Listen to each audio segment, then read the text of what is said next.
And welcome into In-Game Chat for Saturday, October the 11th, 2025. It is Season 19, Episode 32, and I'm Scott. And I'm RJ. And welcome to the show. If you want to get in touch with us, you can't. Well, actually, no, you can't. Discord's up there. We got that going on. But you can also send us an email if you want to do that. Everyone at ingamechat.net. Our website, ingamechat.net. Go there. Find ways to get in touch with us through Facebook, through Twitter, through Blue Sky. It's all in-game chat. Basically, if you type in-game chat in one word on almost any kind of social platform, you're likely to find us. Although lately, as I've gotten older, I've gotten less interested in social platforms. I was like, as another one, somebody else can have it, you know? It's like, somebody else can grab our name. I don't want to deal with it anymore. Because I never created one for TikToks, you know? Never did. We might have an Instagram that I made a long time ago, but I've not used it. I don't know. If I did, I don't even remember if I did or not. We may have. Who knows? I don't have Instagram, so I don't. Yeah, exactly. I wouldn't know. So, exactly. Someone out there will tell us. But plenty of other ways that you get in touch with us. So just do that. Go to the Discord if you want to do that. And by the way, the link to our Discord is at our website. Go to ingamechat.net. We're streaming right now on Twitch, twitch.tv. Go there, type in our name again, and you'll be able to find us that way. And you can watch the show live while we broadcast and join us in ye old chat room. That feels like a dated name now, you know? What, chat room? Chat room, right? Yeah. That feels like, Gramps talking about his chat room again, you know? Yeah, but it still works. Oh, no, it still works. Yeah. I'm just saying it sounds, at this point, oddly enough, it sounds like an old term. Okay, well, what's the current term for chat room? I wouldn't know. I have no clue. Why would you ask me? I'm not going to know the new slang? I don't know, man. I have no idea. I don't keep up with those trends. Discord, I would say probably would be, go to our Discord and there, because it's a channel. Something like that, I suppose. I don't know. We could sit here all day going over like, how old are we? Old enough. Back in my day, played Pong. Still do. Yeah, somebody said that in the chat room, Grandpa Scott. Yeah, Lethal Migraine, I did not make an in-game chat OnlyFans. So whoever wants that one can have it. What's that saying? Face for radio, voice for print. Yeah, really? Exactly. You got the bods for OnlyFans? Yeah. But see, the OnlyFans would be like, so here's how the OnlyFans would work. Okay. Or at least here's my idea. So if you know what OnlyFans happens to be, or at least what the common, you know what it was started for, but you know what it's used for now. Right. Yeah. The common use for OnlyFans, right? Yeah. So take it in a different direction with like what we would do. We would bring out really valuable collectibles. Mm-hmm. And, you'd pay us to unbox them. Because once you take it out of the wrapper, man, it's going to lose money. Yeah. So if you pay us to take it out of the wrapper so you can see all the things of the collectibles. Yeah, actually, even better. I have more ideas. All right, so not only do we unbox the collectibles, right? Mm-hmm.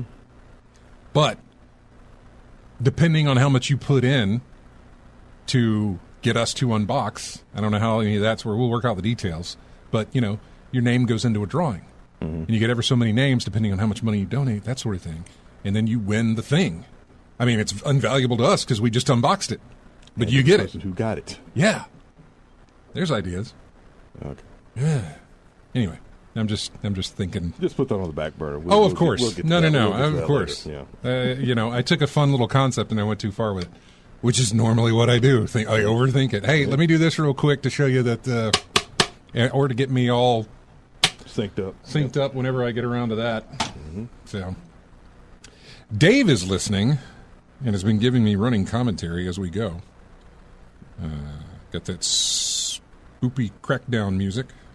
Yeah, okay. He's listening before he goes to a wrestling match here in a bit. So, Dave, if you are listening, your song is coming up. So I told you I didn't know where it was going to place. He had a request for the spooky songs. Yeah.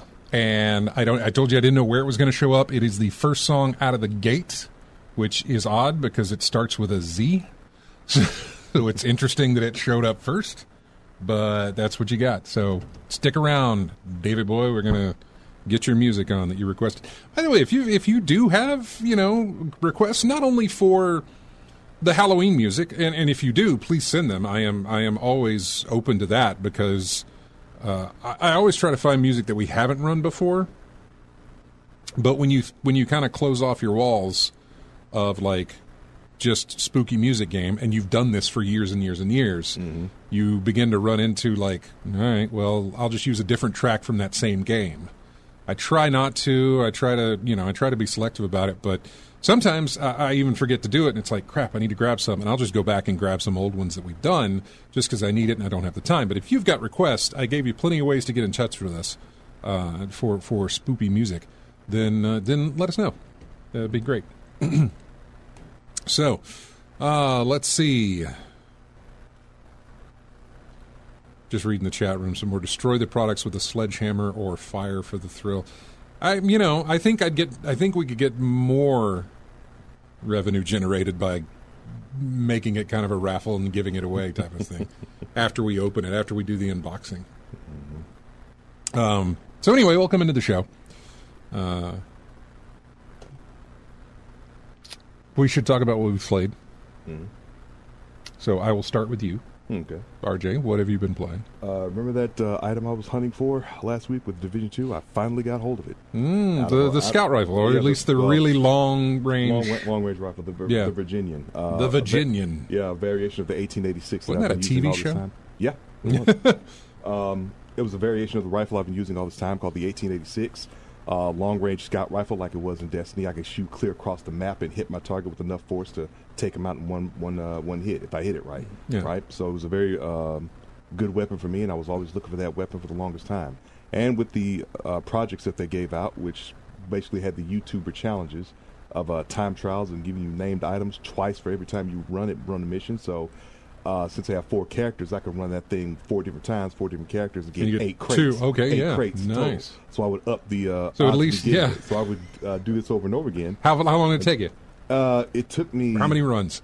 Took me about 2 weeks of doing that because I was getting so much stuff. 2 weeks of the 8. 2 weeks of doing this over and over and over again, and getting all these crates. Whew. That's why I was getting all this stuff that I already had. I mean, how many times did I get Simo Hoya's rifle, the White Death? You must be like overflowing with whatever the breakdown materials are from things you get, or unless you sell them back. I already was. Yeah. Already was. So like my main character I have. So what'd you do with all that stuff that you didn't need? Break it down for the main character, get parts, and for the other characters I had, I would sell it off to just build up credits. Okay, all right. Because I already had abundance. Well, that's good. You should be sitting pretty then. Yeah. So with the weapon you got, and with all the stuff you got from all the stuff you didn't need. Yeah. So I had an excess of stuff doing this, but yeah, I finally got what I was looking for. So I've been enjoying it. Only problem is, the experience of the 1886 didn't transfer over to the Virginian because I was at level 10 with that. I'd have to get to level 10 to upgrade the thing incrementally with all the stats that I've got, right? That's right. The weapons level up too, don't they? I forgot about that. So for some armors, it doesn't matter because I've had one set of armor that I built up, and the upgraded named variation of it, the experience traveled with me. But it wasn't the same with the weapon. Can you do that like they did in Destiny? Can you upgrade your weapons too? Yeah. Okay. Upgrade your weapons, yeah. You build it up in rank, and then when you get to a certain level up your weapons, I suppose. Yeah, you build it up in rank, then you can level it up. Okay. So depending on your experience, expertise, you can build it up over and over and over again. And I've maxed it out as best as I can with the stats that I've got right now. So right now, I'm working on building up the proficiency with the new rifle, and then building it up later on as I go. But I've been grinding Division 2 until I got what I was looking for, and now that I've got it, I've been helping some friends online play as well, and we've been hunting for those named crates and exotic crates ever since. No, yeah, and that's it. Just Division 2. Now that I've got it, I can play other things and spread out. Probably hit the backlog more than anything else. But yeah. Well, if I could make a suggestion to you, and I'm not saying you need to, your computer will run it because it is not a demanding game. Right. It does demand your...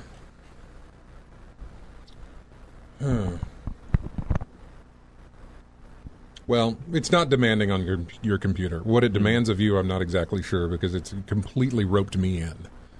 With what it's asking me to do and what it wants me to do and everything else. But my suggestion is Clover Pit, which I've talked about before. But boy, so last week after the show, I get really emotional.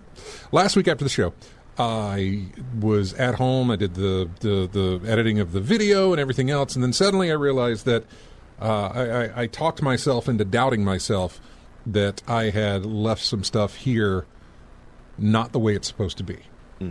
But the only time I could check that is around midnight. Yeah. Like, I mean, I could drive back up here and check. Yeah. Or I could just listen. And then when midnight hits, if things go well, we're good. If not, I got to drive up here and fix it. So I just thought I'd wait around till midnight. So waiting around, I fired up Clover Pit to kind of, let me get into this and see what it's like. Man. I don't want to say that was a mistake, but it has pulled me. It is firing all those little, the numbers go up thing, Oh, big numbers, and no whammies, that sort of thing. So that's exactly what it's doing, and that is exactly what it is. It is a slot machine Balatro. In fact, something I unlocked the other day was a Jimbo, which is the Joker card on Balatro. His name is Jimbo. Yeah. I unlocked a Jimbo. Can't remember what he does. I looked to see what he does, but yeah. Oh boy, Clover Pit is really, really it pulled me in. You have 3 rounds. There's deadlines. In other words, you have an amount you have to hit, and you have 3 rounds to hit that amount.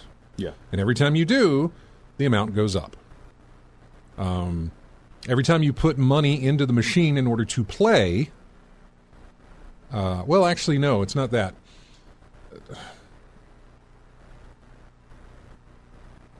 I'm trying to figure out how I can explain it to you.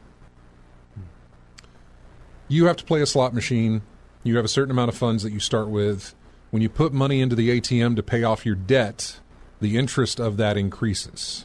So, in other words, every time you finish a round of slots, you get whatever you won from that, plus you get the interest that you've already submitted into the machine to pay off your debt.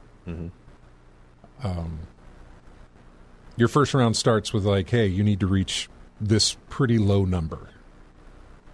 So, put the money in the machine, you roll you get depending on how much money you put into the machine, you get 7 spins or 3 spins or something like that.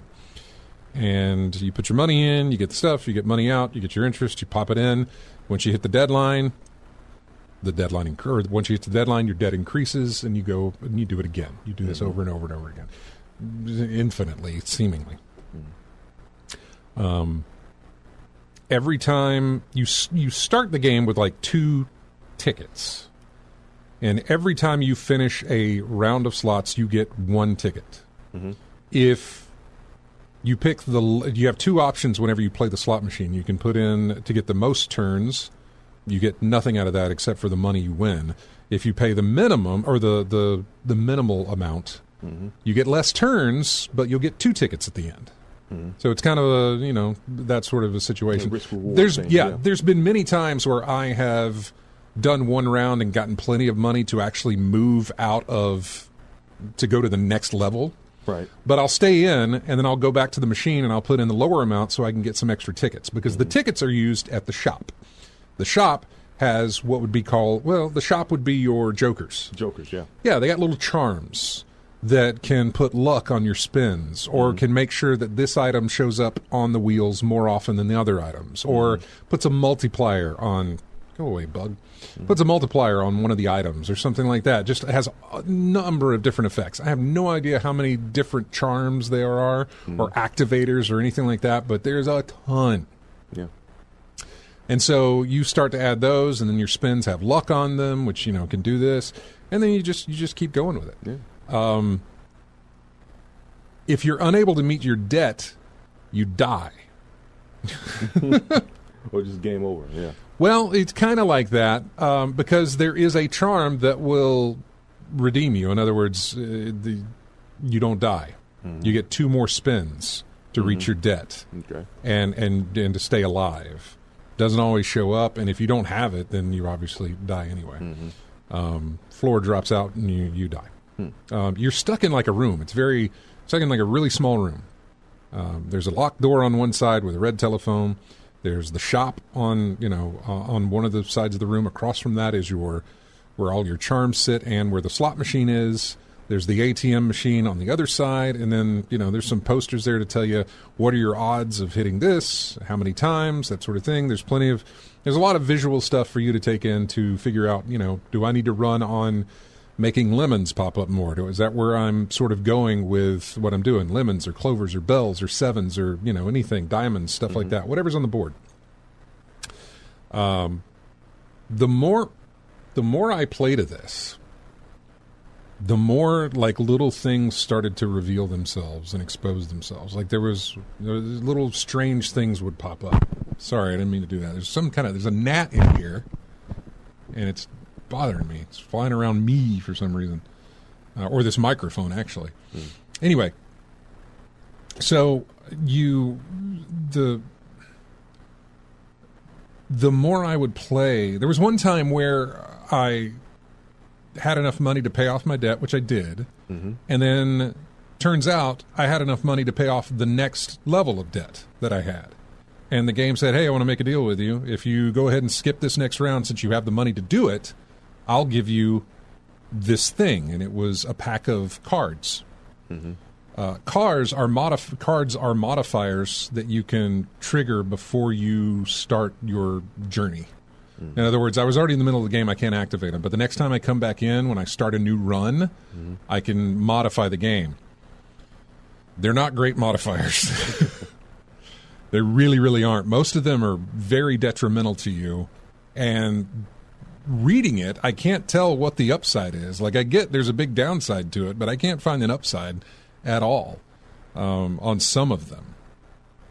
But I haven't really explored that because there's another avenue of this game that I'm trying to go down and finish. On the side where your charms are, the store side, they sit on a desk that has 4 drawers. Those drawers are locked. One of your early things that you do in this game, you'll see, is a key that is behind a glass shield or whatever. It's encased in glass, and there's a target on the top as far as money. One of the first things you'll do is get that key. That key unlocks one of those drawers. There's absolutely nothing in the drawer. Which, maybe that's a spoiler, but you'll understand the more you play it. But there's nothing in that drawer. However, things can be put in that drawer. So, there's 4 of them. And my first thing to do was I want to get a key. So I got a key and I got a drawer unlocked. And then it was the next time is another key. So I finally got all 4 drawers unlocked. And there's even more depth to that that I haven't yet figured out, but I'm on my way. Because I only unlocked my 4th key yesterday. And so now I'm working on the next key, which is, it's like a skeleton key now that it's about to give me. And I don't know what it's going to do, but I'm going to try and get there to figure out what it's going to do. Yeah. And that's kind of the fun of it. They start throwing these things at you, and it's like, well, what did that do? What is that? Now I need to go down this path to figure out what this mystery is. You know, how it's going to shape the game or change the game. So, So you got a lot of natural stuff in there that keeps you playing. Really. It absolutely does. It absolutely does. Just it triggers that brain function of, you know, making numbers go higher and finding out what the next door is, type of thing. Even though there's no door, but to find out what is the next thing that I'm gonna sort of get a little bit more of a breadcrumb. You know, put some more breadcrumbs down for me to follow, for me to try. There's a, you know, and trying to look up strategies online is one thing, but it's all RNG based. Yeah. So the strategies only work if the gods of RNG are in your favor with what you get. So yeah, I don't know I think there is a demo. You know, if you want to try it out, I believe there's a demo. It is not a pretty looking game. I mean, by that I mean it's to be pretty to be right. Fun. Yeah, Balatro again. Balatro, yeah. Again, it's Balatro type graphics. Yeah, it's Balatro. Instead of cards, you got slot machines, and you have a little more elements, like I said, that keeps you playing. Like the mystery aspect. What does this do? How does this operate? How does that was my whole thing. Like every time I would play the game, it would do something where I'm like, well, what's that mean? Well, let me figure out what that does. You know, I want to continue to unravel this mystery and see where it gets me. I don't want to go any further in explaining any of it because I would like it to be, because for me it was a surprise. And I don't necessarily, it doesn't feel like it's a spoiler to tell you, but I feel like if this is something you're interested in, that just like me, these little drips of mystery will keep you going. And I don't want to ruin that for anybody. Well, I mean, look, if you play Balatro, you probably would get a kick out of this. A little I bit. didn't think I would, because the first couple of times, but then again, it's just like Balatro. It's just the same way Balatro did to me. Yeah. I played Balatro a little bit at the beginning, and I was like, I'm not really, this is not catching on, but eventually it did. Clover Pit was the same way, where I was like playing, I was like, I'm not really, and then something hit. I don't know when it hit, but something hit. And I was like, whoop, there's the neurotoxin. There's the there's the feel good juice. There's the addictive what's that stuff. That dopamine. There's the dopamine hit. Yeah, exactly. So it keeps me there. It absolutely keeps me there. I'm at the point now where I make sure I've taken care of whatever I've taken care of in Snap at the minimum. In other words, that's all I had to do. Okay, I'm done. Move over to Clover Pit. You know. Whereas Snap used to be just like, just play some Snap for a while, just do this, blah, blah, blah. Now it's like, let me get Snap out of the way so I can go over to Clover Pit. Yeah. And runs can last you, you know, it reminds me of pinball where you could sit down in front of you could stand up in front of a pinball machine. No, it's sit down now. Yeah, video game or you know, actual pinball machine. Yeah. You get 3 balls, that's it. But some of those games, because you can do pretty well, can last multi-ball. You know how to operate hours. And everything. Yeah. You can go an hour on a run. You can do the same thing in Clover Pit. You can go an hour on a run. And even if you don't go an hour on one run, you can go an hour just doing a bunch of runs. You know, just keep going and going and going, trying to get better than you did before, trying to get that nice collection of whatever kind of charms that synergize with each other. Yeah. To get those scores going way up. So yeah, that's currently my drug of choice right now is Clover Pit. So I was playing it this morning before I not only got my 4th key, but I was setting myself up for a good start. I don't necessarily know it's going to be a great run, but I had restarted. I was looking at what I had, and my charms are pretty good. My lucky charms are pretty good to make things happen. So yeah, I'm going to sit there and play some more of that. So that's exactly what I'm playing. I haven't touched Spider-Man 2 much at all, if at all. And yeah, just doing the pit. So anyway, We are at a break, and that's great for Dave, who I hope is still listening. Let me see if he sent me a massage. He did. He likes the 16-bit and 8-bit spoopy music the better. And Dave, I agree with you there, but I feel like I've milked those for all they're worth because you just didn't get a lot. I've got the Friday the 13th. I've got the Nightmare on Elm Street. I've used those. I don't know, any other little things that are all, Castlevania, I guess. I've used those, that sort of stuff. So I'm all about it, but yeah. Anyway, this is Dave's choice. This is what Dave wanted. It is it's music from Zombies Ate My Neighbors. From the old, I don't know if this is SNES or NES. Was that SNES or NES? I want to say it was on Genesis because I remember that title somewhere. Zombies Ate My Neighbors. Yeah. This is Evening of the Undead. We'll hear in a minute if it's which era it's from. That sounds Nintendo. That sounds NES. But I don't know. Anyway, we'll be back with more of In-Game Chat after this.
Welcome back into In-Game Chat.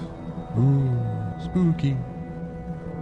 Oddly enough, this comes from the Thief game. Thief Deadly Shadows or something like that, I think is what it was called. There's a level in that game which this music comes from. I remember James telling me about it back when he was on the show. It is the Shalebridge Cradle. And it's a very spooky level.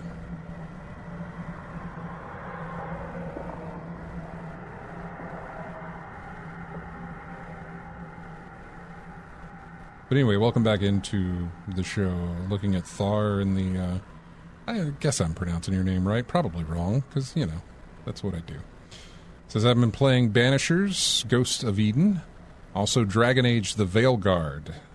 Says, that game got a bum rap. I think it's pretty good, and the graphics are fantastic. He's also been playing a bit of Path of Exile 2 as well. I was interested in Dragon Age, The Veilguard. And I guess I have it now, because it's on PS5 or whatever for PS Plus, right? Mm-hmm. Got released on PS Plus, so... It's free, there. Right? Huh? Free. Yeah. Well, with a subscription, yes. Yeah. Free. So I've got it. I haven't started playing it. I kind of wanted to just play it on PC, not necessarily on my PlayStation, but, free's free. I'll go where that's at. Yeah, I get it, Lethal. I understand.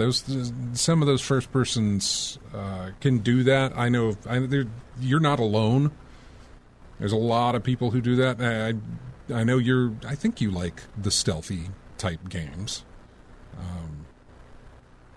And that's a good one, but it's first-person stealth. And I absolutely can understand how it can give you motion sickness. Mm-hmm. Dana suffered from that, and I think it was... God, I can't remember what it was. But for any first-person stuff, she could not play. Mm-hmm. mostly because of the motion sickness. First-person shooters, and it's also different. First-person shooters can, depending on how you can adjust the settings, can help with that. Or because it moves so fast, the motion sickness doesn't sit in. But there's different ways that it affects different people, and I totally understand that. Yeah. So I hate you can't. There might be some third-person mods for that thing, maybe. I prefer my stealth to be in third person. In first person, I can't tell if my body parts are sticking out from the side of the thing or not. It's one of those weird things where it's just like, I'll try it. Like, Prey was first person and it had some stealth aspects, but what's the other one that I'm trying to think of that was first person stealth? Thief is another one, but there's another game that is not Metal Gear Solid. No, there was some elements of that was first person, but lots like crawling through vents and stuff like that, or being in the box. Yeah. First person stealth. There was another first person stealth game that I was just not good at. And there's a ton of, I think there's plenty of them out there, and I'm trying to remember what it was, but I prefer my thirds. I like my Splinter Cells. I like my Metal Gears for my stealths. But there's something else that was first person. I wanted to enjoy it. But I just don't like first-person stealth. I don't. Dishonored. That's what I was trying to think of. Which is from the same people who made Prey, I think. But yeah, Dishonored and Dishonored 2, very, first-person stealthy type thing. Yeah, I agree with you. Lethal Migrant says it would likely be a ton of extra work, but I wish more games offered the option of a first or third-person view. Like, I get it when a game is meant to be first-person. I understand that. First-person shooters don't give you third-person because then it's not an FPS type thing, Yeah. Even though there's plenty of games that do have that option. Yeah, they do. Zoom the camera out. Okay, now you're third-person. Zoom in close. Okay, now you're first-person. Now you're first, exactly. So it's in there. Yeah. But, one of those things. Anyway, let's look at the news. What do we got going on as of late? Trying to remember last week we had our news pretty much compartmentalized as far as, there was the Game Pass price increase, there was the EA being bought out type stuff, and of course we had the interview as well. This week it's kind of just a mishmash of different things. Battlefield released this past week. That's doing fantastic on the numbers on the Steams, which if it's doing that great on the PC, it's probably doing that great on the consoles too. So it's doing pretty good. The Battlefield. What do I have? Oh, maybe that was in a more. I think that was in a more recent news article that I had. Battlefield 6 has only been out a day, and it's already one of Steam's biggest games ever. 24 hours of its launch, eclipsing its own free-to-play open beta and Call of Duty's peak numbers. Battlefield 6 is now EA's most successful shooter ever, after clocking up 747,440 concurrent players in a single day. And that is only counting Steam. So, yeah. It also has a higher concurrent peak than Apex Legends, Marvel Rivals, and Destiny 2, although I don't think Destiny 2 is a hard one to achieve these days. And I don't say that because I think Destiny has gone down the crapper or anything like that. I say that because Destiny has kind of wrapped up its... I don't know where the pull is now. You know what I'm saying? Like, from a story point in Destiny, from a here's what we keep doing, it was all about moving forward to an end. Not necessarily a game end, but at least a story end. Yeah. And we got there. Well, I didn't get there, but they eventually got there. Well, I was about to say the story got there, and then corporate said, "Nah, not really." Well, no, of course they didn't. Of course they weren't going to say, well, at the end of the game, you're done, you don't have to play anymore. Of course they're going to put in incentives to like, okay, keep playing. But what is that incentive now? What is that draw? I have no idea. I haven't kept up with it. But that's why I'm saying beating Destiny 2 on concurrent player count, I don't feel like is a hard hurdle to do anymore. And again, it's not because the quality of the game, I don't know what the quality of the game is anymore. I just know that the story's wrapped. So whatever they're doing now feels like it can't be as big a deal as what it was before. I mean, it's been out there long enough and stuff is stale.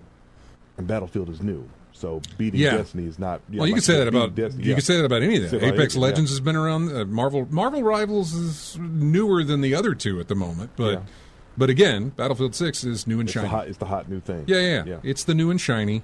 And, when that varnish wears off, then we'll just see what happens there. Although I don't know, it could stick. You got a Call of Duty 35 coming out in, is it later this month maybe? Or is that a November date? I can't remember when the next Call of Duty, or I don't know when the next Call of Duty releases. But Battlefield 6 will have, its time to shine until then at least. November 14th. Okay. Black Ops 7? Yeah.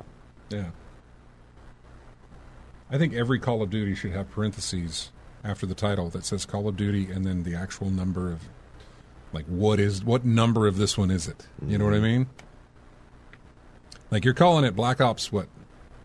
Black Ops 7, but there's the Modern Warfare. Yeah, like, throw all that. Just anything that had a Call of Duty title to it. No, it's like... Just 1, 2, 3, it's like Spider-Man. How many Spider-Mans were there in Marvel? The Amazing Spider-Man, the Sensational Spider-Man, and then all these other different titles. Right. It was all Spider-Man, right? Yeah, all have different books. Yeah. I get it. If you combine it all together, it was like Spider-Man number 1076 or something like that. Yeah. Oh, yeah. No kidding. Batman's the worst at that, I believe. Spider-Man did that, yes, but I think Batman's the worst of it, given ever how many they've done of those. And he's been around longer. Yeah.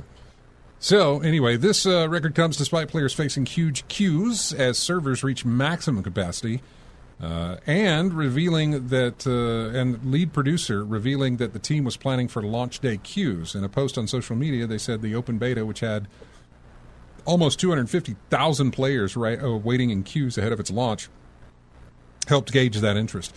And so, it's a lot. Did anybody in the chat room, are they talking about playing that? Oh, by the way, over 30 Call of Duty games. There's over 30 Call of Duty. I knew it. What did I tell you? 35, 37, something like that? There are over 30 Call of Duty games with 23 mainline titles and numerous spin-offs, remasters, and mobile versions. Yeah, I just pulled a number out of thin air. I didn't know I was that close, but I pulled a number out of thin air because they have had a lot of games. Yearly releases, annual type releases. So anyway, good to see Battlefield 6 doing what it's doing. I hope it does well for them. I hope it's all right. But it is also an EA game, and I'm not saying that because EA just got bought out. I'm saying that because currently EA is charging players of the game Skate $35 for a cardboard Dead Space skin. I don't know what that means by cardboard, but this week the first season pass arrived for the recently reborn Skate in an update that, as a quick glance at the Skate subreddit will tell you, isn't being received very well. Players complaining that a spattering of superficial challenge editions are being used to justify a pile of new microtransactions. The most reviled among Skate's new monetization vectors is the Isaac Clarke bundle. It offers players the opportunity to roll around the area as a cardboard and duct tape knockoff of the Dead Space protagonist for the price of $3,350 San Van bucks, which shakes out to about $35 in real money.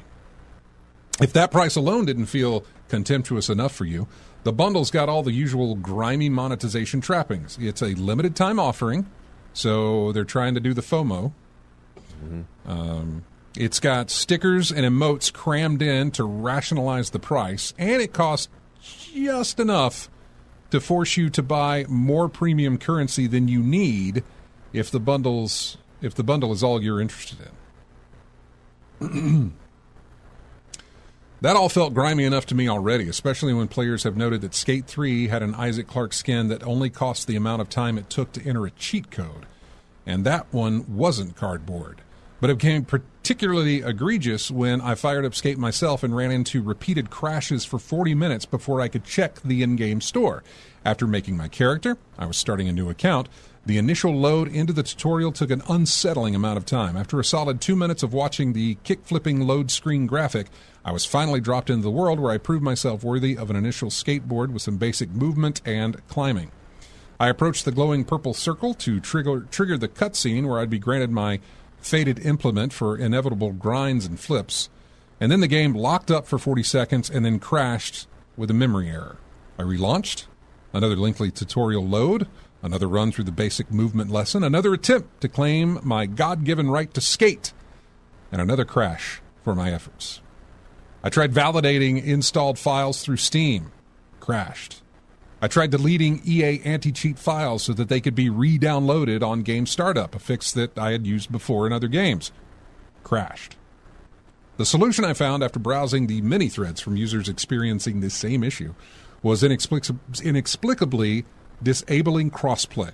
If you're wondering why that would produce memory errors during cutscene transitions, your guess is as good as mine.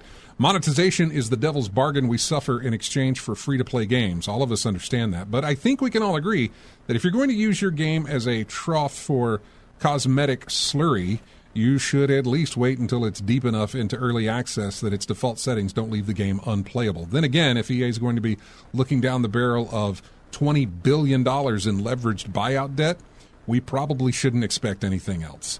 That is an article from PC Gamer, written by Lincoln Carpenter.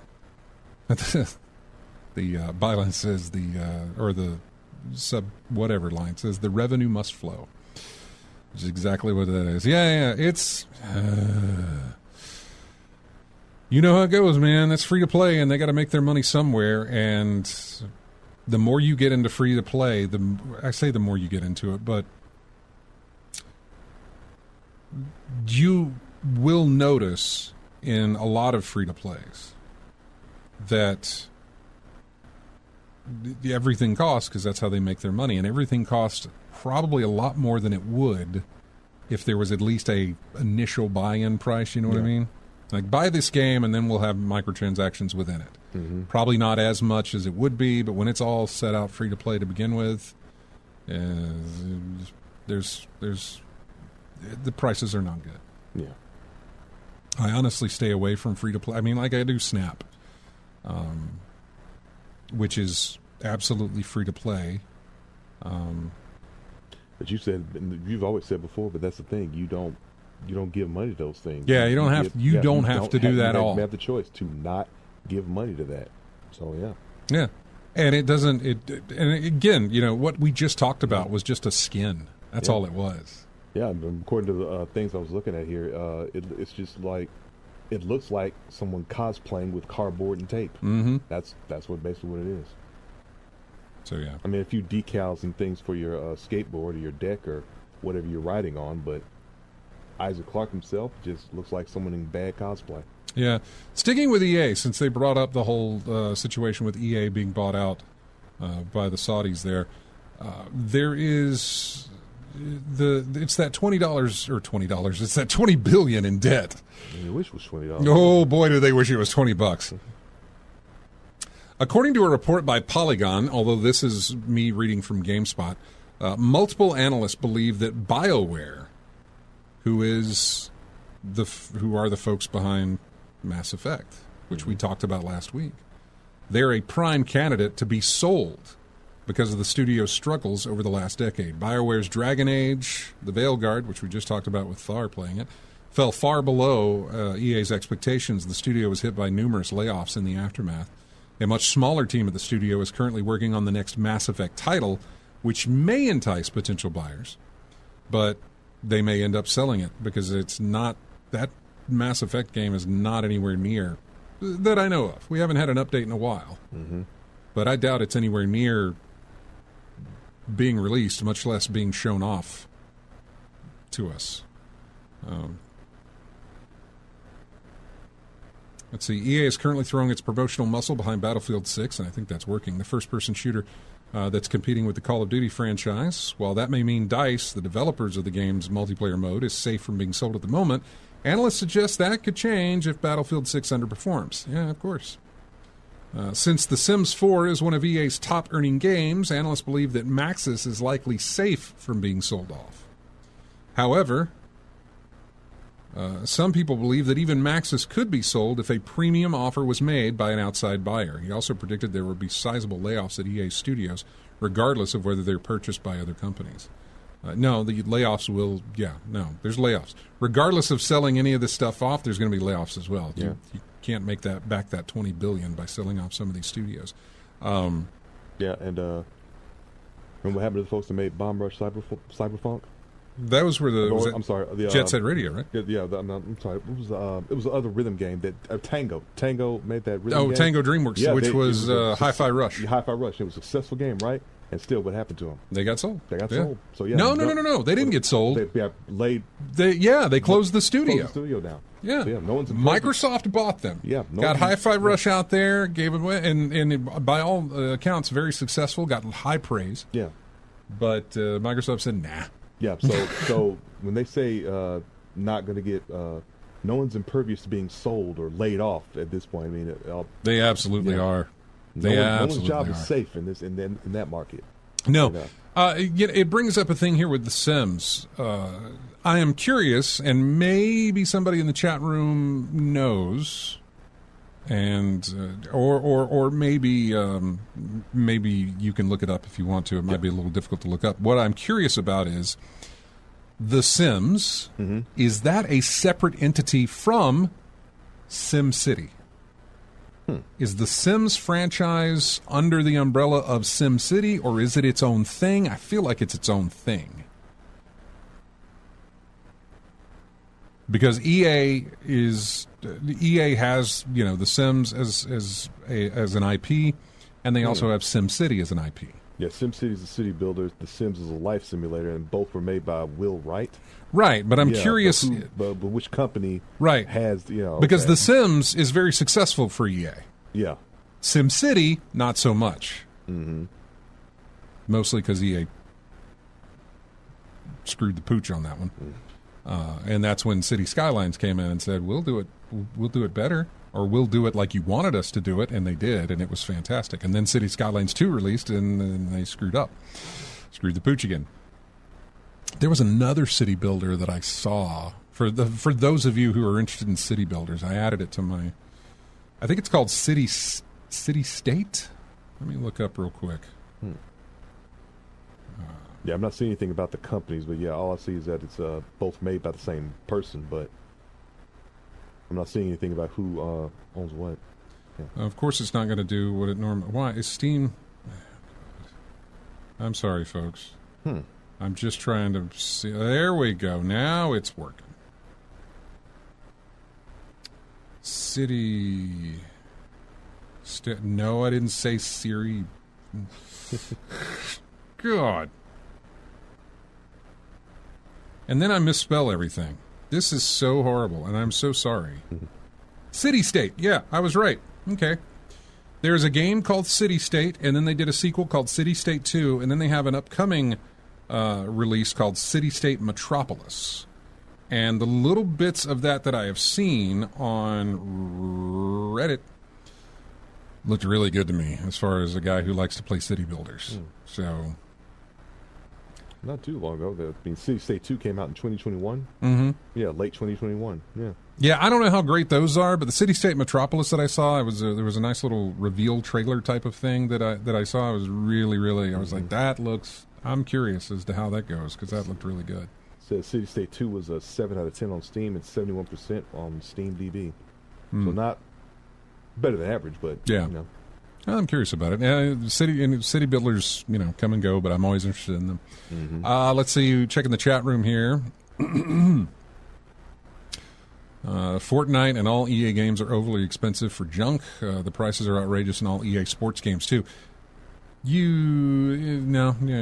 You don't do the EA. I was going to say you do the MLB the show. But the same elements for sports titles apply no matter who makes it. I mean, it's pretty much the same game. Is there microtransactions in the show? Yeah.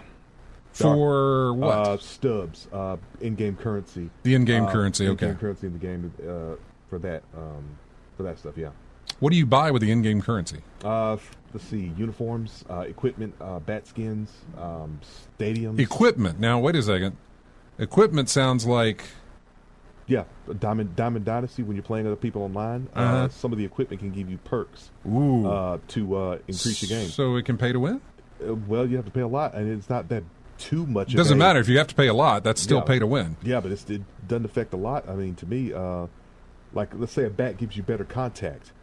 If you are terrible at making contact with the ball, I mean, it ain't gonna help that much. Oh, okay. So I mean, it does give you perks, but personally, I don't see it making that big of a difference. Okay, I mean, if you don't find fault with it, that's fine. I have no experience. But like we said earlier, do you have to pay for that stuff, or just get it through skill in the game? Right. So yeah, not sure. What else does he go on to say? Packs. Let's see. The prices are outrageous. And the packs of digital cards are up to $30. It's crazy. Not video game related. Oh, it's okay. Anyway, just checking out the chat room while we talk about this. But yeah, I think you're going to see, and this purchase that's going through does not take effect until here it is, the fiscal 2027, which begins. Sorry to make it confusing. Fiscal year 2027 begins in April of 2026. Very, very businessy and kind of annoying. So, yeah, leverage buyouts are historically followed by cutbacks in the sale of non-essential assets in the short term. Long term, this can allow a company like EA to focus on more creative, risky ventures as they are not beholden to public shareholders. But short term, we expect them to focus more on core money generators and look to get top dollar for secondary IP. In other words, what they're saying is that way into the future, once this debt is paid off, these are private owners. They can take the risks that they want to risk. Mm-hmm. You know, they're not beholden to shareholders and say, well, they don't have to appease them. They do what they want. Mm-hmm. But before we get there, we gotta make a whole bunch of, gotta spill a lot of blood, and I don't mean that in the sense of what that is, but I mean there's a lot of layoffs. Yeah, a lot of selling of product. There's gonna be a lot of prep work, a lot of layoffs, a lot of this, a lot of that, a lot of changes in the future to make. But we gotta start setting the bedrock, setting the foundation for that now. Yeah. So we start doing what we. I mean, if that's the case, now the people who get laid off, I'm going to feel horrible for, obviously, because we've got enough layoffs in the industry as it is. But this is coming next year sometime. But if I could find a silver lining to it all, getting some of these properties out from under EA could be a good thing. Mm-hmm. You know? If the SimCity franchise is sold off to somebody else that can work with that and do better by it, that'd be great. If Criterion is sold off, that they can do another Burnout or something like that. I mean, that's my go-to all the time when it comes to EA. Yeah. But I don't know. So it's like your favorite IP made the way it should have been without big corporate like selling off the Dead Space property to somebody else to work on. Mm-hmm. Might be a good thing. Might be. I don't necessarily know. It's that's trying to predict a future that's hard to predict. It's got the potential to be a lot better than it has been in the past. Right. And I'm curious how that's going to go. Stewardship may mean a new a rebirth, sort of. Yeah. Well, we're at the top of the hour. We need to take a break here. And yes, Dave, you are welcome. He said, thank you so much. Zombies Ate My Neighbors was on both the SNES and Sega Genesis. So what we heard was SNES. Oddly enough, that was 16-bit music back in the day. Could have fooled me on what that was. This next one that we're playing, it comes from a game that is not something you would think that would have any kind of spookiness to it, but for the most part, a lot of things that I picked this week were very serious, kind of like that Thief track that you heard, very serious, very spooky.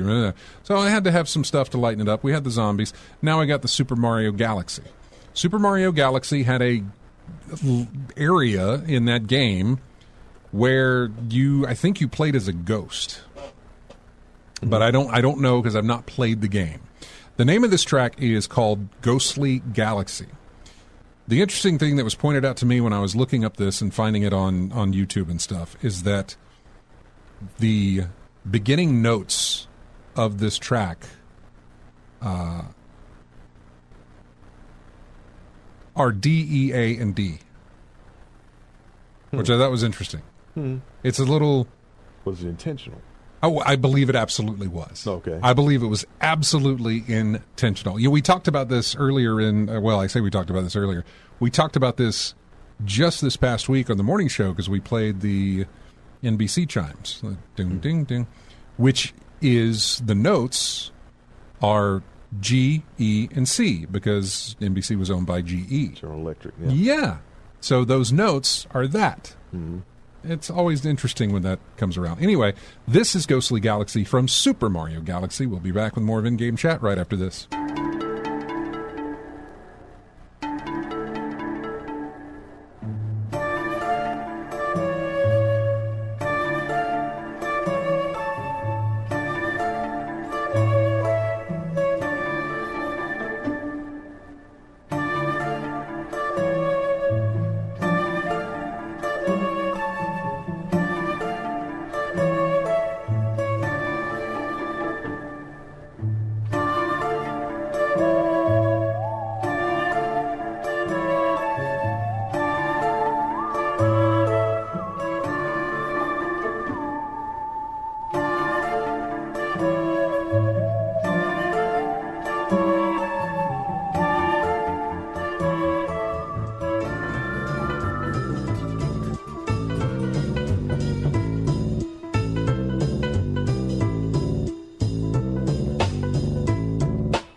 Welcome back to In-Game Chats. You know what this is, right? Yeah. Sonic Adventure. Yeah? I want to say Pumpkin Hill. Yeah! Yeah. Sonic Adventure 2. Yeah, Sonic Adventure 2, Pumpkin Hill. Yeah. Pumpkin Hill. Yeah, but others had lyrics to it. Yeah, it was this is the instrumental, by the way. I did pick yeah. up the instrumental. Yes. Yeah, this is Knuckles. You're right. It Knuckles it does have lyrics to yeah. it. But I did grab the instrumental for this one.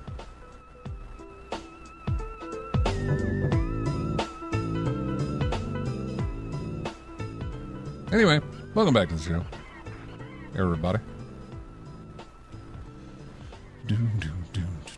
That's going to get stuck in your head if you play it long enough. That's okay. The rest of this, and it probably will stay there because I think the rest of what we have is, serious spooky. Mm-hmm. So, okay, yeah. I was looking at what is coming up next. I also have a sneeze coming on, so excuse me. Let it out. And a second one. No, I don't think I got a second one in there. Okay. You'll know in a minute, or I will. Yeah. Here pretty soon. Yeah. Bless you. I appreciate it. Thank you. Oh, let's see. I don't know where to go. There's a lot of Microsoft stuff in here. There is... Hey, we mentioned this just a little. These are going to be like little quick hits of news things just because there's really nothing that we can really just sit on and discuss for a while. I mean, I suppose there is, but we've done that before. But this comes from the videogameschronicle.com.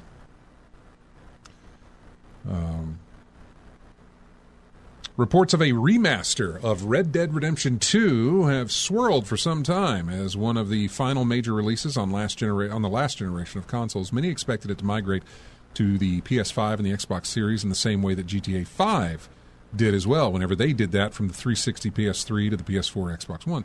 However, nothing's materialized. There hasn't been anything with it. Now, as claimed in response to a post on Twitter, said that the much-desired ports of the game exist. Yes, they exist. I have no update on timing for release. The tweet says, are you absolutely certain with full confidence our Red Dead Redemption 2, Switch 2, and Gen 9 updates exist?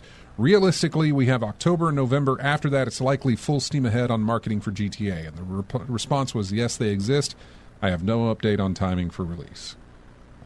That is also, I mean, the person who said that is not in any way official. He's just very good at being right about these sort of things. Mm-hmm. He's got a good record for these things. So, I mean, it's still a rumor. But earlier this year, it was claimed that Rockstar's Cowboy Epic was coming to Nintendo Switch 2 as part of Take-Two's wider support of Nintendo's new machine. Red Dead Redemption 2 was first released on for PS4 and Xbox One on October of 2018 before making its way to PC in November of 2019. Dan Houser, the former boss at Rockstar, recently said that he thought Red Dead Redemption 2 was the best game he worked on at the studio. So, yeah, we'll have to see about that. He left Rockstar, by the way, in 2020 to form a new company called Absurd Ventures. But he wrote, Dan Houser wrote a bunch of that stuff. Him and Sam, yeah. They co-founded Rockstar, wrote 12 games in the Grand Theft Auto series. Also wrote Bully, Red Dead Redemption 1 and 2, Max Payne 3, Midnight Club Los Angeles, and Red Dead Online as well. So he got a little experience under his belt writing for video games.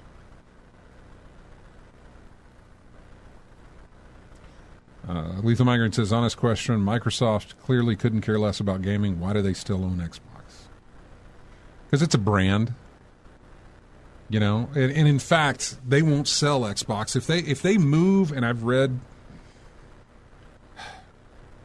I'm always curious about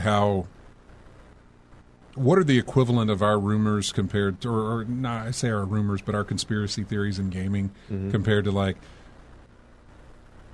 there was a rumor that Microsoft was going to buy Capcom. You know, is that the equivalent of flat earthers? You know what I'm saying? Like, so, you know, there is a rumor, there is speculation, and it's probably very small that one day, sometime soon, Microsoft is going to get out of the console business and be a third-party business. They've bought enough third parties to become first-party. You know what I'm saying? They've bought a lot. In other words, that they could just output games, and they're starting to move to releasing these games on other property, you know, on other consoles. Yeah, they're pulling the Sega. Right. They're not necessarily, I mean, they've still got some exclusives, but lately they've been kind of shifting away from doing exclusives to where, we're going to release it on our machine first, but we're also going to release it on PlayStation and Nintendo later on, you know, 6 months, a year down the line. Yeah, because what's the focus of any business, and that's maximizing profit. Absolutely, and you can't do it on one system. Putting it on one system. No, not at all. So it's a possibility that, they could eventually, like, say, all right, we're going to, in other words, you say, why do they still own Xbox? Because that's a brand. Because whether or not they sell consoles, they can still call things, they can still brand things as Xbox. Mm-hmm. Which would be very weird if they made an Xbox controller that can play on the PlayStation. Anyway, regardless, they can do it. Sega did it. Yeah. They can do it. Do I think they will? No, I don't know. It would have to get to the point where the making of consoles is so bad for their bottom line that they would do something like that. Well, I think we're going to find that out here soon. Yeah. Soon is something like, some years down the line, but I think we're going to find that out. Mm-hmm. Because the next iteration of whatever we're going to get after these, the next Xbox console, the next Sony PlayStation, you want to go to 6 or whatever they're going to call it, the next one of those? Yeah.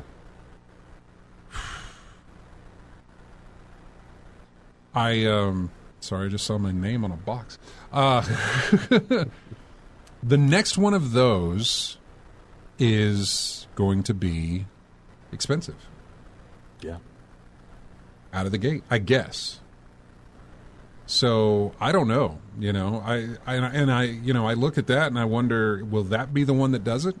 Like when they release the one that costs an ungodly amount to think of right now. I mean, you saw the price increase on the Xbox. You know. I'm thinking 1,000 almost at the. I would say 1,500. Like that is the thing. They'll hit 1,000. I'm curious. Like, what is that going to cost? What is our next home console going to cost? And I think about how long it took me to get a PS5. Mm-hmm. I mean, I didn't have to rush out the gate to get one because I still had so much to play on PS4. But you got one before those prices went up. Yeah, just before the price went up, I did get one. Yeah. But like I said, PS5 was released for years before I picked one up. And now we've got the price increase on the Xboxes as well. This is the second one in a year that they have increased the price of their hardware. And I don't know. The price is just going to continue to go up. Yeah. And if everyone does take the approach that I took, a wait and see approach, I don't have to be there day one. I'm gonna wait a while and see how this goes. How's that going to affect their bottom line, and how whether or not they want to stay in the console market, if that. Yeah, I'm curious. That all relies on a lot of things. The next console is not going to be a cheap console. The consoles right now are not cheap. Mm-hmm. And if you look at whatever the prices are right now for your consoles, just imagine that they're going to be at least that much. Yeah. I mean, wishful thinking that they're going to be at least that much. Heck, I'm saying almost double it. You said $1,000. I was like, I'll double it. Just to be sure. Yeah, because I think $1,000 is not necessarily my limit. Mm-hmm. My limit, I think, is lower than that. Mm-hmm. But I feel like that's the number, you know? Yeah. You hit $1,000 for a new console. That's the line I don't think any of them want to cross. Maybe. Of course, I thought 500 was probably a line they didn't want to cross. But they've crossed it already. Mm-hmm. It was proven that way back during the PS3 that the 600 line was not a line you wanted to cross. 600 for that PlayStation 3 was too much. And they had to release different SKUs to bring that price down to be competitive. I think Microsoft did the same thing with the Kinect that they did on the Xbox One or something like that when they said, we're going to get rid of the Kinect, and then the price was able to come down on the consoles. Mm-hmm. Now, that was ever how many years ago that was. I don't think we bat an eye anymore at a console costing $500, but, Nintendo Switch 2 was $450 or $400 without the game, without the pack-in. Mm-hmm. So your next one's going to be a pricey machine. I don't want to throw PCs into this because PCs are different and you have to build them and they already cost over $1,000. But either pre-built or make it yourself. Yeah, it's right. going to be up there. Yeah. Like that's the thing. But you look at the consoles have always been the entry-level gaming product. Yeah. Whether it be the Nintendo product, whether it be the Microsoft product, whether it be the Sony product, it has always been something like that is where you're going to go for the masses for their home gaming needs, is the home consoles, not the PCs. So when that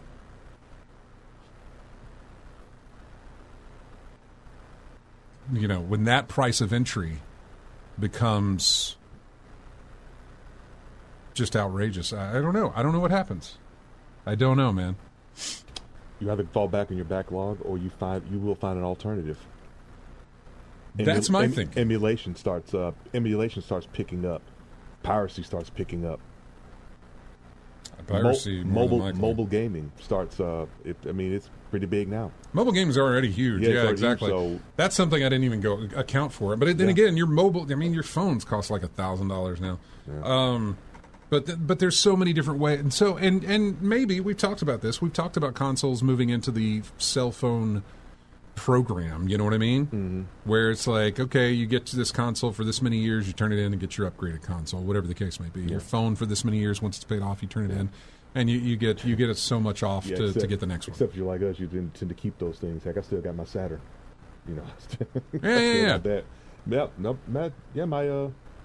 My Genesis too. Oh, now I think about it, yeah. That's a different thing, because then, consoles still have life. Yeah. Your phones... They still work. Your phone's not so much. In other words... But those are built to fail, though. What is it? Something obsolescence. Forced? Something like that. Yeah. Inevitable? But, they're built with that in mind. Yeah. That these are going to become obsolete at some point. But your phones, you can move on to the next one, move on to the next one, move on to the next one. That's fine. With consoles, you don't necessarily you can do that, but your games don't necessarily move with them. Mm-hmm. So I don't know. That's the future is looking bleak, honestly, for gaming at home. Mm-hmm. Pretty sure someone's thinking about it now. Well, I mean, Yeah. to go on the PC side of things, man, I ain't looked into getting an upgrade of anything in a long time. Mm-hmm.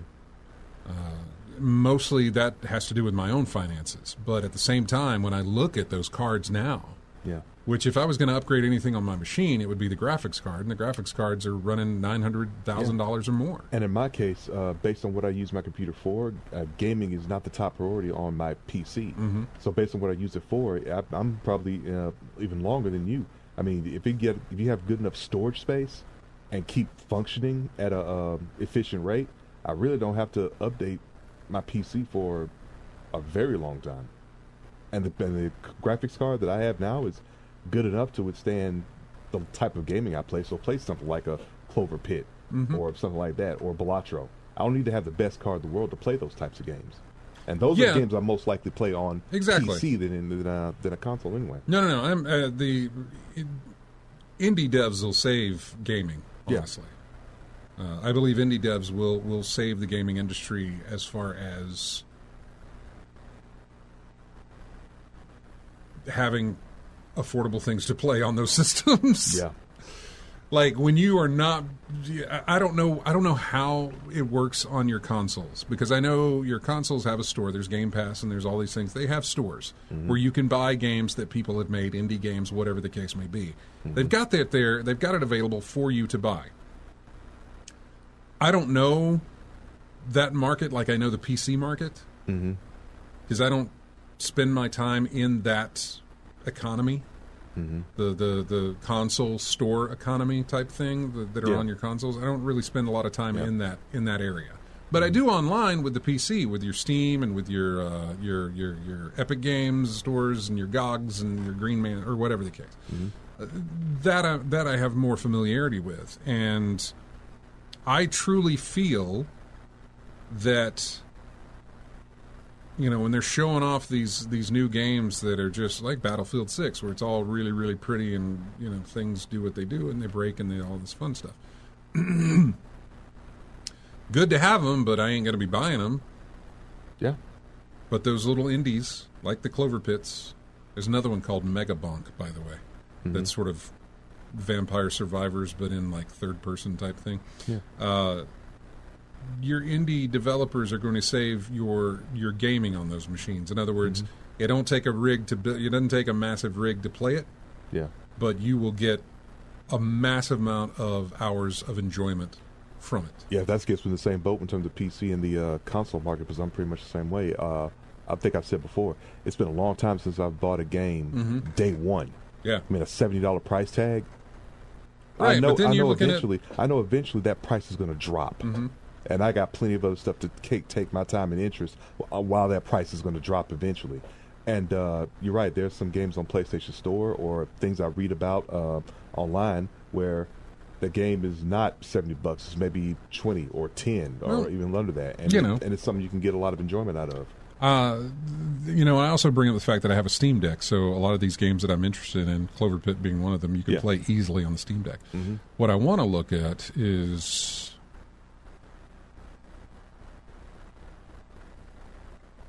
Yeah, okay.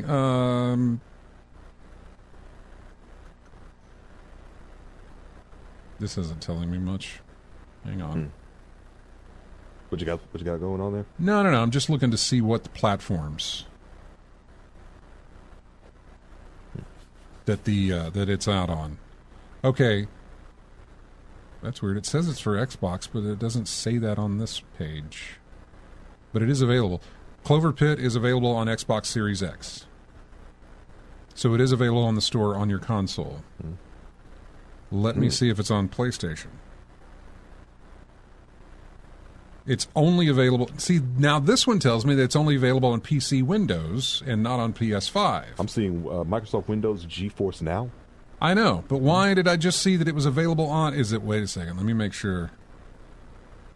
Is this a clone type thing?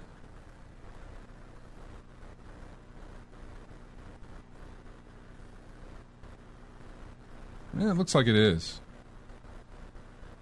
So The publisher is different, though. The developers is the same. Mm-hmm. Panic Arcade? Panic Arcade. Yeah. Publisher, Future Friends Games.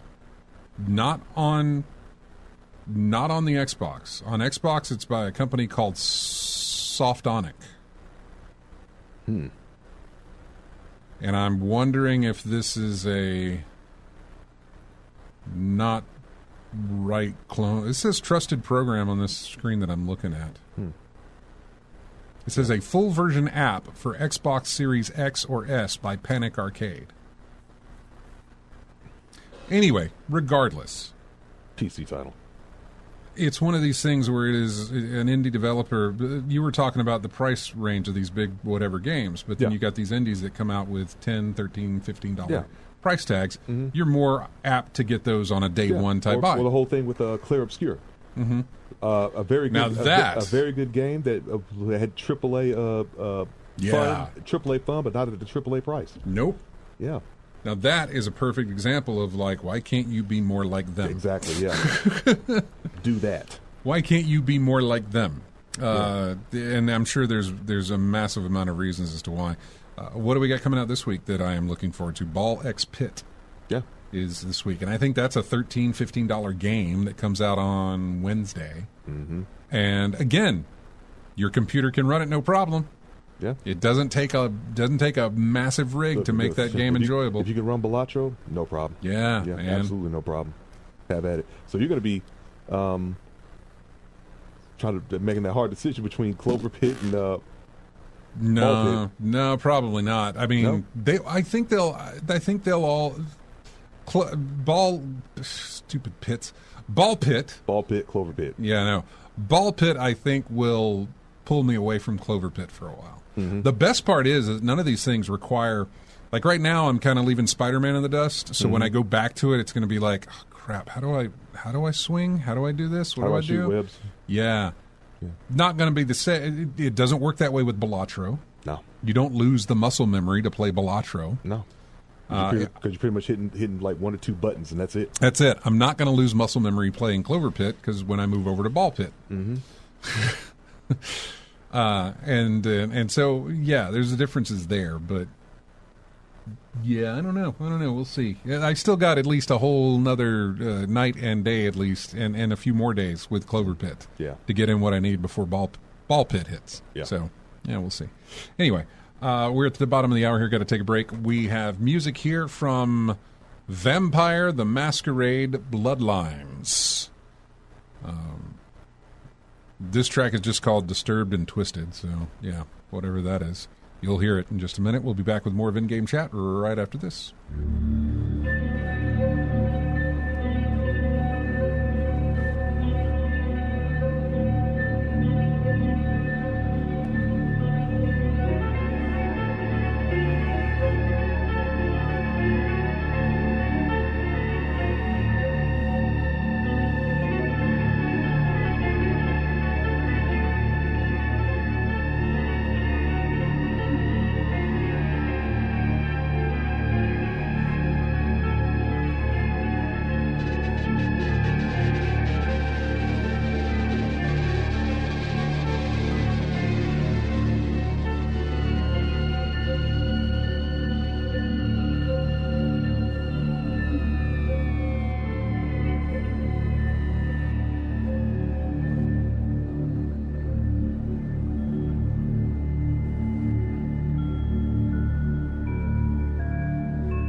Welcome back into In-Game Chat. I told you they were all kind of serious. This is from Resident Evil 8. This is, it's Angie Donna Beneventu?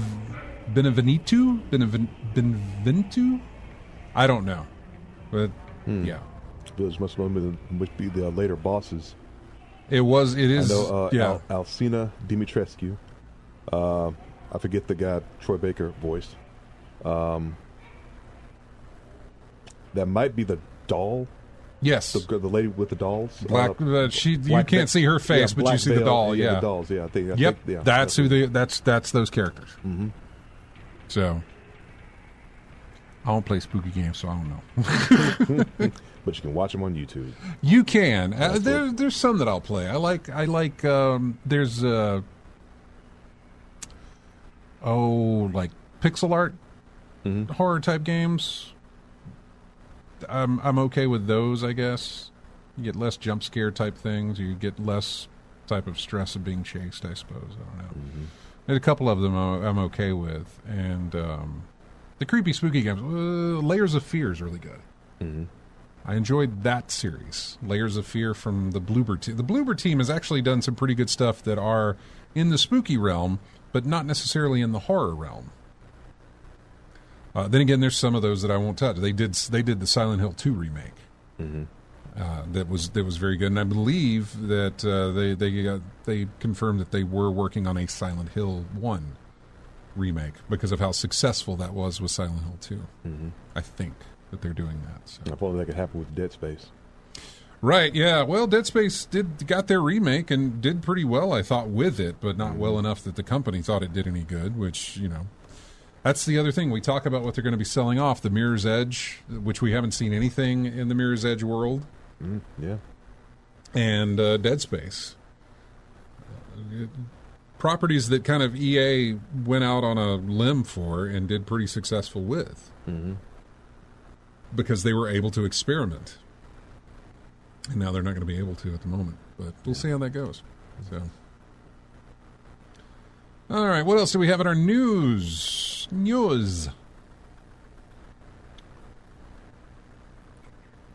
Just looking.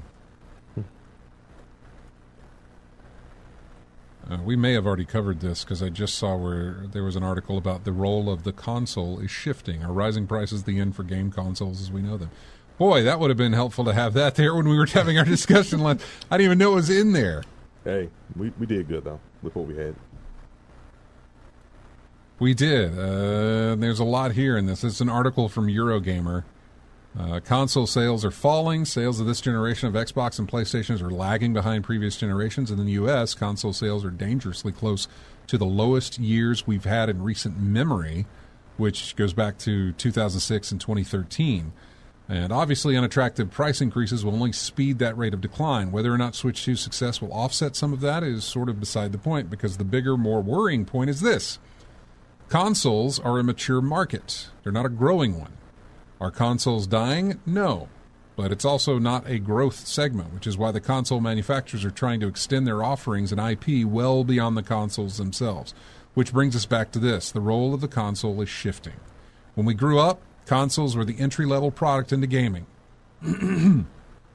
Those in arcades, of course. That's where you started your gaming journey. Today, it's mobile and tablets. Game consoles are now premium devices, and as a result, the age group of players is going up. So for the likes of Sony, Microsoft, Nintendo, the question becomes, how can we upgrade players from phones over to consoles? How can we best serve an aging player base? Our base is getting old. And what separates a console from a PC? So yeah, this is a great little article here that I really should have gone into when we were having that discussion a minute ago. But they're right, phones, you start now with your tablets and your mobile phones for your gaming. When you start gaming. It didn't happen that way for you or I, but that's what's happening now. Yeah, that's my start was arcades. Yeah. So. Yeah, their first little taste of gaming now comes from their phone. I mean, who hasn't seen the little toddler with his or her parents' smartphone or and using it quite well. Yeah. I noticed that there was one Christmas I was with the family, and when the kids came in, they ran right back to where the computer was, and knew exactly where to go, what to do as far as what they were looking for, which was like Santa stuff because it was Christmas. Yeah, it's Christmas Eve. Mm-hmm. But like they were all over it, on top of it, ready to go. Yeah. And that was my first time that I witnessed it and bear witness to that age grade. They were young, man. Yeah. Like young. Yeah. And we're just single digit years, man. Yeah. At the end of that, yeah. And they got there not because they knew how to operate the computer, but they knew how to operate it on their phone and translate that into how to operate it on that computer. Mm-hmm. It just fascinating to me. It wasn't something that I was like scared of or anything like that. It wasn't something like, oh God. It was just, it was impressive is what it was. And it kind of made me wonder. It was like, man, that's, for me, I didn't get into understanding any of the stuff. Like my dad had a Commodore 64. He had to do everything in order for me to play something on it because I didn't understand you have to type in this letter, it was DOS based. Mm-hmm. You have to type this stuff in order to get it to play your game. And I would have to have him come in to get that to happen. Yeah. And eventually I learned what I needed to do to make that, but it didn't go beyond playing whatever we had, and I don't remember. We had Popeye and we had there was some other game that we had, and I can't remember what it was. Silent Service? Silent Service, yeah, that was the other one. Yeah. But for that, I had to plug in a different controller and all these other things. Anyway, regardless, that was kind of my first taste. But my real first taste, it came when I got a Nintendo, and that was probably in my, it was 7 or 8, 9 years old. These kids' first contact was 3, Yeah. 3 maybe, I guess. I don't know. Maybe maybe something lower than that, or maybe now it's lower than that. Mm-hmm. Because your phone then, your phone or your tablet becomes your babysitter, much like the VCR or the TV used to be. Mm-hmm. Now it's like you can handle that. You don't have to put them down in front of one room. They can be in the room that they're in, and you can just hand them that and say, go. Mm-hmm. With certain restrictions, I understand. I'm not saying it's just it's free-for-all type thing. I understand that. But it was one of those situations where I looked at that, I saw what they did, and I thought, what's that going to mean down the road? What's that going to mean 10 years from now? Mm-hmm. With the access that they have and where they go from there. And I am not speaking in any sort of worry at all. I'm speaking in sort of a what does that mean for the market of the video game, for markets of video games, for the video game player base type thing? I would think off the top of my head, it's going to take a lot to impress them. Right? It's going to take a lot to get to wow that generation of players. I mean, what have they've seen? It's like been there, done that. What have you got for me now? Yeah. Show me, impress me, show me something. I think you're right in that. I think, and also seeing that also made me think of not my own mortality, but one of those things where it's like, you just said it, where something that impresses them. Right now, certain things really do impress me, but probably doesn't impress a younger generation. Mm-hmm. For me, it absolutely, AI, I suppose, could be some, AI absolutely can impress me. Mm-hmm. I don't like it, but it's impressive to see what it can do. Yeah. Like in all aspects. Mm-hmm. Not just like before, it was in the aspects of the way it would just spit out information or spit out what you told it to spit out. Mm-hmm. Like write 700 words on this topic, and it's like, there it is. Yeah. It's kind of well written. Yeah. Kind of looks good. Yeah, make me a script. Right. Okay. I mean, just my God, the stuff it can do. And then we moved into imaging. And for a time there, I was like, oh, that's kind of cool. It's a little rough in parts. and clearly noticeable that it's not getting the gist of things. But that was 4 years ago, maybe, for me, when I first witnessed that. And now it's used to get check fingers. Yeah, but that's not a sign anymore because they fixed the fingers. yeah. So now you've got to look at other aspects of what that is doing, or what is this real or not. And then, what did I see recently? That wrestling video, and it was stupid. And the only reason you knew it was AI was because the people involved are dead.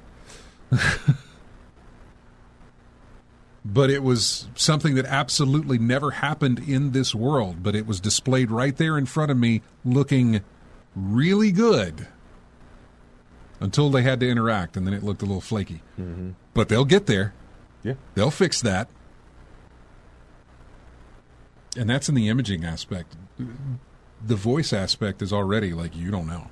Yeah, I can't. You don't know if that's an AI voice. You get enough sound samples of somebody, you can string together a complete a whole press conference. A whole you don't even need the sound samples of somebody anymore. Yeah. Like you do if you want them to sound like that person. Yeah. But currently, there are plenty of places you can go to where it's like, I want this voice to say these words, and it's not a human being at all. And there it is, spits it out for you. You got the words. It's read in such a way that it sounds natural. It sounds like a human being. Sounds authentic. Yeah. Yeah. No problem. Which I say that, and this is what I do for a living. And we've talked about it on the shows, on the other shows on this station, where it's like there's almost no job that an AI cannot replace. And even when you think that, well, you got to have somebody here to have that conversation, like, no, actually, you don't. First off, there's AI. Chatbots, I guess, is what they're called. Yeah. You can have complete conversations with a robot. That's just in text.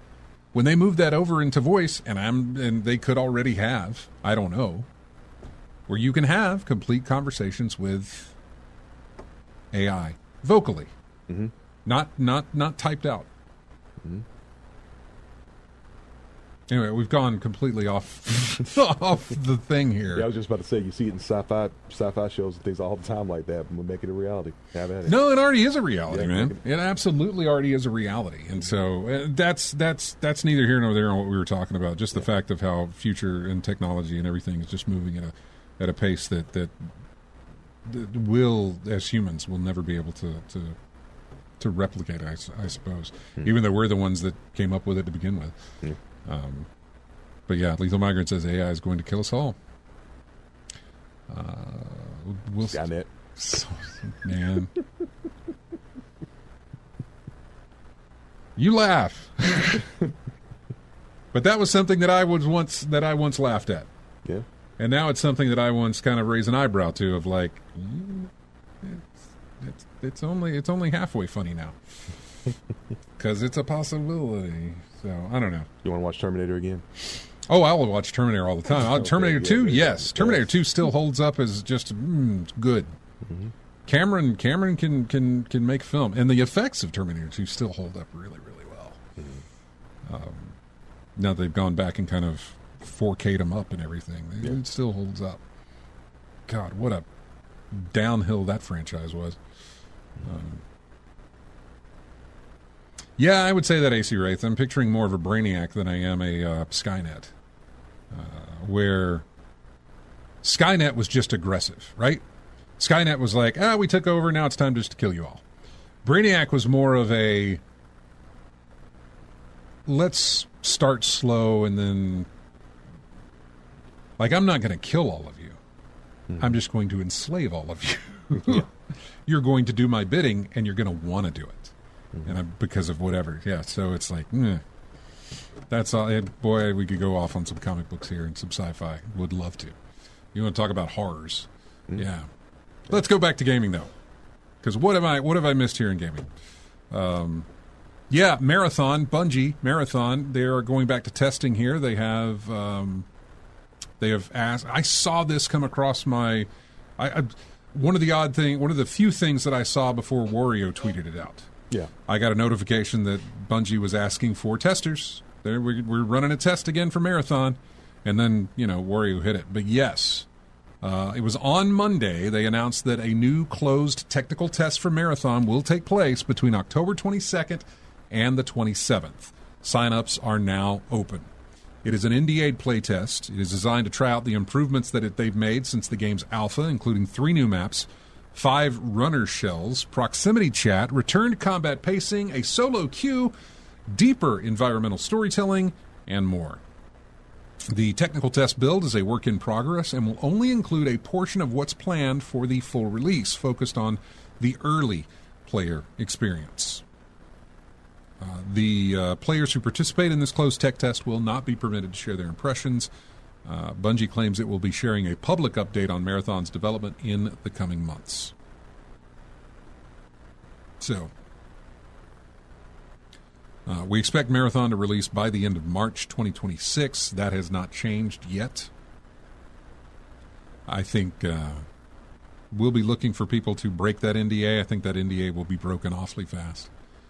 Mainly because of the hype. I say the hype, and I don't necessarily mean the expectations for this game to release. I mean the hype of what they do, right? Yeah. Like, this game was supposed to release in September, got pushed back, so now you're getting to see it. There were plenty of claims of plagiarism with artwork. Yeah. That apparently that artwork became kind of the soul of the game because of how it was used, and that they took that stolen artwork and said, well, we're going to use this as the framework of our design, of our and I don't mean the gameplay, but the look of the whole thing is going to be based on this. So what have they changed? What have they done? What's different? And I think that's going to get out a lot. That's going to get out very fast. Yeah. Within the first hour of people running this test, that will be broken. Yeah, it's the hot new info, and they're sitting on it, and can't nobody sit on it in this day and age. Nah, man. As soon as it ain't going to be. There is. I don't even know why they do it. Why they even do an NDA? Because this thing is going to be broken. One of the fastest NDAs ever, I believe, that'll ever be broken is this thing. Within the first hour, half hour tops. But you can, 10 minutes, sure. Quicker than that, probably. Yeah, this is going to be broken fast. Yeah, watch my live stream as I play this NDA game. I don't. Yeah, you might see some live streams, but they can find those and shut those down. And when you do that, when you live stream, depending on who it is, there are going to be people that don't care. Yeah, that's what I mean. But there are also going to be people who just create an account that's going to live stream this. But if they find out that it's you'll be banned from the game and whatever else. They may not care. Yeah. But the descriptions, you can easily go on and talk about the game on forums without being attached to your gamer tag, to your whatever, your account that you can get away from. So you'll see. But I imagine it's going to happen very fast. We also got news of a new Pikmin. Nintendo released, so I think it was Tuesday, Nintendo released some weird short of a baby chasing its pacifier.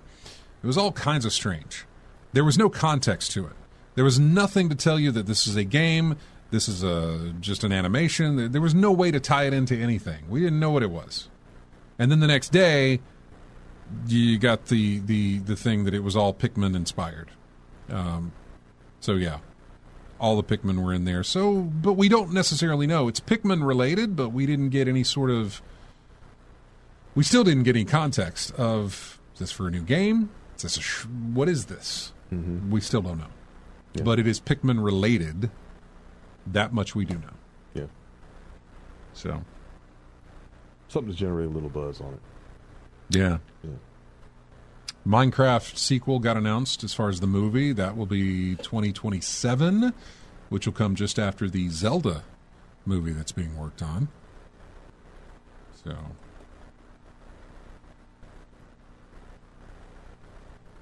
Oh, man. I meant to mention this. Game Pass with the price increase.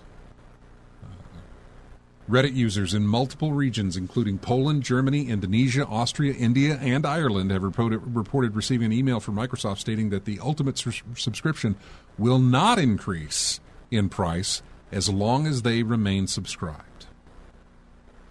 At this time, these increases will only affect new purchases and will not affect your current subscription for the market in which you reside as long as you are on auto-recurring plan. That was verified, by the way, from a Microsoft email. Should you choose to cancel your plan and repurchase, you will be charged at the new current rate.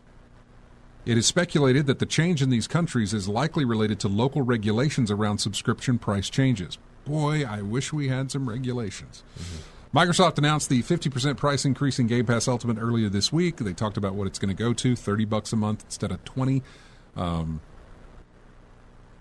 But apparently in certain countries, that will not take effect so long as you are subscribed. And boy, do I wish you could get grandfathered in. Mm. I looked up mine. 22 years. I have been... I don't want to tell... I'm not going to look up how much money I've spent. Enough. That's not buying games. That's just subscribing to the service. Yeah. For 22 years. It's a lot. But I've been a member for 22 years. And I'll have to make a choice in December. My service renews in October here in just a bit. Still at the $20 price range. And then in November, the date at which this changes is still after my subscription renews in November. Mm. So I get it this month, I get it next month, and then in December, I got to make a choice on whether I'm going to keep it or not. So what that does, though, is I will have about a month or so of the new service to see what's there, to kind of look at it before I decide to make that change come December. So we'll see. We'll see how that goes. Oh, God, we've got to go. That's it for us, folks. I'm so sorry. We went way over. I say we went way over. We didn't. We're about to. So I'm going to go. Thank you guys so much for tuning in. Show note, by the way, I forgot. We're off next week. No show next week. No show next Saturday. Just letting you know. Sorry about that. I'll put that on our socials and our OnlyFans. Here's music from A Hat in Time called Subcon Forest. We don't really have a lot of time for it, but here it is. We'll see you in 2 weeks.